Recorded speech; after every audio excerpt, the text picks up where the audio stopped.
Liverpool v Arsenal should be remembered as a game where the small details and subtle adjustments decided everything. From the unexpected consequence of dropping Arsenal captain Martin Ødegaard to Arne Slot doubling down on his decision to play Szoboszlai as the right back, in today's video we're going to be taking a look at why there was way more to this game than what you can see from the scoreline.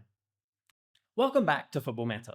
It took an incredible free kick from Szoboszlai to separate the two teams in what was personally one of the most interesting tactical battles so far this season. And while this game definitely won't be remembered for its end-to-end attacking football, there were some hidden details that made this game worth analysing. And the first thing to take a look at was Arteta's decision to leave Martin Ødegaard on the bench, and how it made Arsenal's most dangerous weapon completely useless. Ødegaard suffered a shoulder injury last week against Leeds, but was deemed fit enough to be included in the matchday squad against Liverpool. But Ødegaard not being in the starting lineup led to a much different Arsenal midfield than what we've seen previously. In fact, with Merino starting in this position as the right midfielder, Declan Rice picked up a much deeper role when Arsenal were building their attacks, often dropping between the centre-backs and dictating the tempo from a deeper position. This is a much different role to where we've seen him being used the vast majority of the time in the left inside channel, pushing further up the pitch and adding support to Martinelli on the flank. But in this new setup, it's the left-back Calafiori that has a much more attacking role, and picks up these positions in the half space. This shape from Arsenal means they have a lot of players involved in their build-up. Against Liverpool, Zubimendi would rotate as the pivot in the centre, and with Timber holding his position at the back, Arsenal often ended up with 4 or 5 players behind the line of the ball. The objective with this setup was to drag Liverpool high up the pitch, slowly circulating the ball around the back and creating bigger and bigger gaps in midfield. Then, when the moment was right, find the free player between the lines and attack Liverpool's back four, with the front three of Martinelli, Gyökeres and Madueke stretching the pitch as much as possible. There's a great example of this shape working extremely effectively in the first half, with Arsenal dragging Liverpool forward and creating a big gap in midfield. Then, with a perfectly timed third-man pass, they find Calafiori behind the press, and with acres of space to push forward. However, we can also see the risks of this system as well. Specifically, there was an opportunity for Liverpool where Van Dijk intercepts this pass into midfield. And now, if you lose possession in this area, you can be completely exposed at the back. And Liverpool, for example, have a lot of players in this position. However, in this moment, they weren't able to create a goal-scoring opportunity. Now, in this game against Liverpool, in the moments where Arsenal were able to break forward and find the front three, they were pretty toothless in front of goal and struggled to make a substantial impact. Gyökeres specifically did not see much of the ball. On FOTMob, we can see how he completed no dribbles, only had 17 touches and did not have a single shot on target, and was essentially dispossessed every time he was in possession.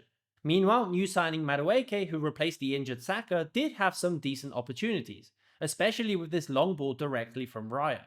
However, he was kept quiet thanks to a brilliant performance from Gyökeres, with last-ditch tackles and excellent recoveries at the back. FOTMob is my go-to app this season for keeping up with all things Premier League and world football, and their super intuitive app makes it extremely easy and quick to find any information that I'm after. So if you want, you can download the app as well by using the link in the description or pinned comment down below. But now I think we need to take a look at the more subtle impact of dropping Martin Ødegaard in attack, because whilst this may not have had too much of an impact in open play, it certainly made Arsenal's most dangerous weapon completely irrelevant, and that is their corner kicks.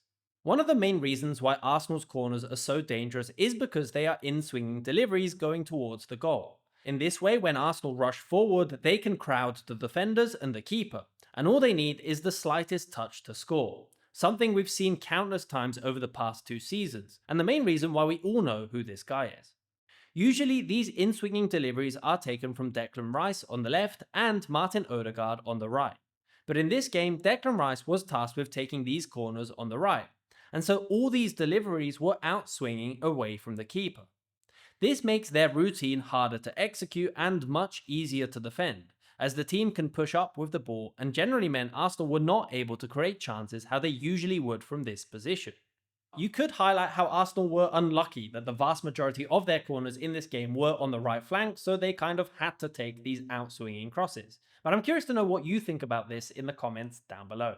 Now, speaking of the right flank, there's an interesting choice from Arne Slot in his most recent games, and that is the use of Szoboszlai as the right back instead of someone like Connor Bradley, who is a right back.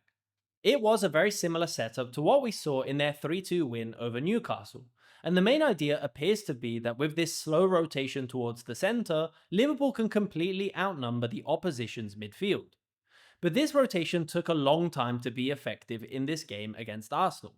In fact, for the vast majority of the first half and start of the second, Szoboszlai was mostly locked into this position out wide, used as an option to circulate possession but struggling to get forward and help the team attack. A lot of this was down to an excellent press from Arsenal early on.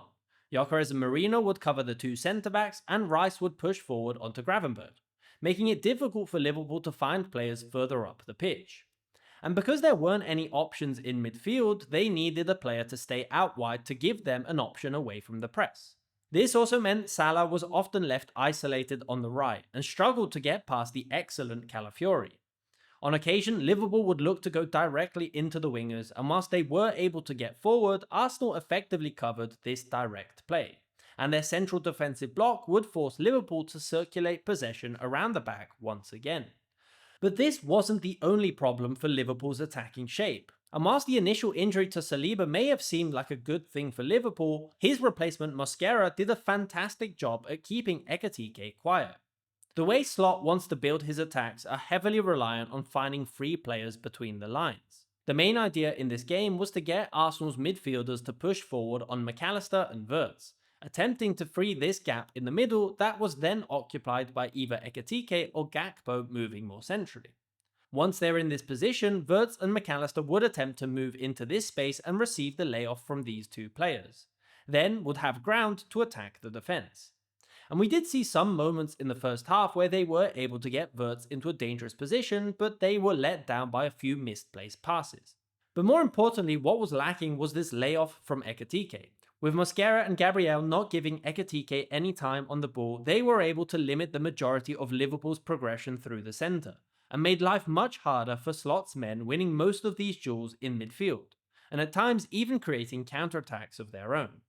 But eventually, going into the final 30 minutes of the game, Liverpool upped the pressure against Arsenal, and their central block started to get stretched in key areas. This was mostly thanks to Szoboszlai finding the time and space to join the attack, rotating forward essentially as a third option between the lines. Eventually, this central progression is exactly what led to the free kick, with Szoboszlai finding the back of the net with an incredible strike to make it 3 wins out of 3 for Arne Slot, and a big defeat for Arsenal, who will be hoping in the quick recovery of Saka on the right and their new signings up top to make a big impact in attack.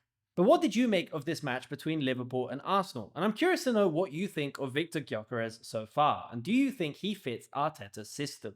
Leave your thoughts in the comments down below. And don't forget to download FOTMob to stay up to date with all things Premier League and world football this season. Thanks for watching.